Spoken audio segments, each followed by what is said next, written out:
ಈ ಬಾರಿ ಅಂತ ಹೇಳ್ತೇನೆ, ನನ್ನೂರು ಮೀರಿ ಅಂತ ಹೇಳಬೇಕು. ಈ ಬಾರಿ ಇವತ್ತು ನನ್ನೂರು ನಾವು ಆಗಬೇಕು ಅಂತಂದ್ರೆ ಕರ್ನಾಟಕದಲ್ಲಿ 28ಕ್ಕೆ 28 ಕ್ಷೇತ್ರಗಳು ಕೂಡ ಭಾರತೀಯ ಜನತಾ ಪಕ್ಷ ಮತ್ತು ಜೆಡಿಎಸ್ನ ಮೈತ್ರಿ ಅಭ್ಯರ್ಥಿಗಳು ಗೆಲ್ಲಬೇಕಾಗ್ತದೆ. ಇವತ್ತು ಮಾನ್ಯ ನರೇಂದ್ರ ಮೋದಿ ಅವರು ವಿಶ್ವ ಮೆಚ್ಚಿದ ನಾಯಕರು, ಬಲವಾದಂತಹ ಪರವಾಗಿರ್ತಕ್ಕಂಥ ಆಡಳಿತ ಪರವಾಗಿರ್ತಕ್ಕಂತಹ ಒಂದು ಅಲೆ ಇದೆ. ಸಾಮಾನ್ಯವಾಗಿ 10 ವರ್ಷಗಳ ನಂತರ ಆಡಳಿತ ವಿರೋಧಿ ಅಲೆ ಇರ್ತದೆ ಅಂತ ವ್ಯಕ್ತಿಗಾದ್ರೂ ಆಗಲಿ. ಆದರೆ ಇವತ್ತು ದಿನೇ ದಿನೇ ಅವರ ಜನಪ್ರಿಯತೆ ಹೆಚ್ಚಾಗ್ತಾ ಇದೆ ಬಿಟ್ರೆ ಅದು ಕುಗ್ತಾ ಇಲ್ಲ. ಇದು ನಮಗೆ ದೊಡ್ಡ ಶಕ್ತಿ, ಬಿಜೆಪಿಗೆ ಇದು ದೊಡ್ಡ ಶಕ್ತಿ. ಇವತ್ತು ಇದನ್ನ ನಮ್ಮ ಪರವಾಗಿ ಮತಗಳಾಗಿ ಕೂಡಲೇ ಅದನ್ನ ಕಿತ್ಕೊಂಡಿದ್ದಾರೆ ರೈತರಿಂದ. ರೈತರ ಮಕ್ಕಳಿಗೆ ವಿದ್ಯಾಸಿರಿ ಯೋಜನೆ ಅಡಿಯಲ್ಲಿ ಮಾನ್ಯ ಬಸವರಾಜ ಬೊಮ್ಮಾಯಿರವರು ಮುಖ್ಯಮಂತ್ರಿಗಳಾಗಿದ್ದಾಗ ಸ್ಕಾಲರ್ಶಿಪ್ಸ್ ಅನ್ನ ಕೊಡ್ತಾ ಇದ್ರು. ಇವ್ರು ಬಂದ ಮೇಲೆ ತಕ್ಷಣ ಅದನ್ನ ಹಿಂತೆಗೆದುಕೊಂಡಿದ್ದಾರೆ.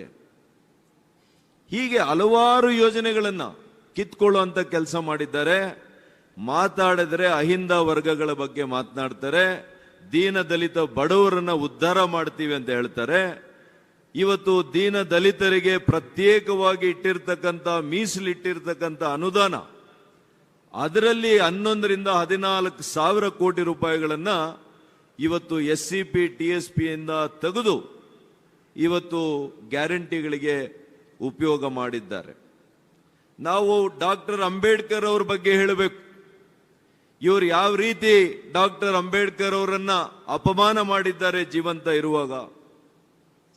ಅದೇ ಮಾನ್ಯ ನರೇಂದ್ರ ಮೋದಿ ಅವರು ಹುಟ್ಟಿದ ಜಾಗದಿಂದ ಇಹಲೋಕಕ್ಕೆ ಹೋಗುವ ಸ್ಥಳದವರೆಗೂ ಕೂಡ ಇವತ್ತು ಪಂಚತೀರ್ಥ ಅಭಿವೃದ್ಧಿ ಸ್ಥಳಗಳನ್ನು ಮಾಡಿರುವಂತ ಖ್ಯಾತಿ ನಮ್ಮ ನರೇಂದ್ರ ಮೋದಿಯವರು ಅಂತ ನಾವೆಲ್ಲ ಹೆಮ್ಮೆಯಿಂದ ಹೇಳಬೇಕಾಗ್ತದೆ.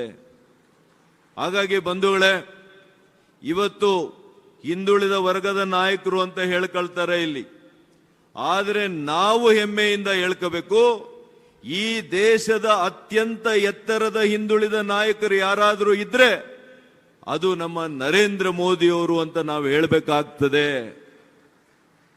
ಇವತ್ತು ಅನೇಕ ಯೋಜನೆಗಳು, ಕೇಂದ್ರ ಸರ್ಕಾರ ಕೊಡೋ ಯೋಜನೆಗಳು ಇವ್ರು ಮಾರ್ಕೆಟ್ ಮಾಡ್ಕೊಳ್ತಾ ಇದ್ದಾರೆ ಕಾಂಗ್ರೆಸ್ನವರು.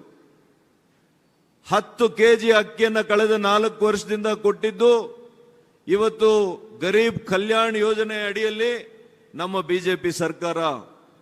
ಮೊನ್ನೆ ಜನವರಿವರೆಗೂ ಕೂಡ 10 ಕೆಜಿಯನ್ನ ಕೊಟ್ಟಿದ್ದೇವೆ. ಜನವರಿ ನಂತರ 5 ಕೆಜಿಯನ್ನ ಇವತ್ತಿಗೂ ಕೂಡ ಕೊಡ್ತಾ ಇದ್ದೇವೆ. ಮುಂದಿನ 5 ವರ್ಷಗಳು ಕೂಡ ಬಿಜೆಪಿ ಸರ್ಕಾರ ಕೊಡುತ್ತೆ.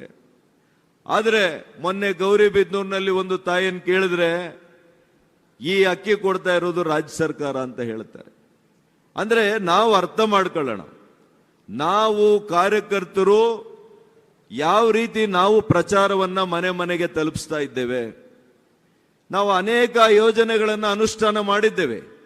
ಆದರೆ ಇದನ್ನ ಅನುಷ್ಠಾನ ಮಾಡಿದಂಥವರು ಮೋದಿಯವರ ಅಲ್ವಾ? ಕೇಂದ್ರ ಸರ್ಕಾರ ಏನ್ ಮಾಡಿದೆ? ಇದನ್ನ ನಮ್ಮ ಬೂತ್ ಮಟ್ಟದ ಕಾರ್ಯಕರ್ತರು ಮನೆ ಮನೆಗೆ ತಲುಪಿಸದೆ ಹೋದ್ರೆ ರಾಜಕಾರಣದಲ್ಲಿ, ಚುನಾವಣೆಯಲ್ಲಿ ವಿಶೇಷವಾಗಿ ಉಪಯೋಗ ಆಗೋದಿಲ್ಲ. ಹಾಗಾಗಿ ಮನೆ ಮನೆಗೆ ತೆರಳಬೇಕು.